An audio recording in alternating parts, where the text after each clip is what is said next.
আপনি হয়তোবা ভাবছেন শরীরকে কেমনভাবে সুস্থ রাখবেন, মনকে কেমনভাবে সুস্থ রাখবেন। চিন্তা করবেন না। আপনি অযথা মনকে চাপ না দিয়ে আপনি কাজের মধ্যে লিপ্ত থাকেন। সে যেটা আপনার ভালো লাগে, সে আপনি কোথাও সকালে মর্নিং ওয়াকে যান, অথবা আপনার বাড়ির ছাদে, কম বেশি সকলেই বাড়িতে ছাদ আছে, 2-5 টাকা খরচ করে আপনি গামলা কিনতেই পারেন।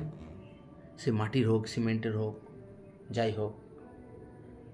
তো এই জন্য আপনি, আপনার মন খুশি থাকবে, আপনি সে ফলের গাছও লাগাতে পারেন, ফুলের গাছও লাগাতে পারেন, যেটা আপনার খুশি, যেটা মন চায়। আপনি ব্যস্ততা থাকবেন, আপনার শরীর ভালো থাকবে, আপনার মন থাকবে ভালো।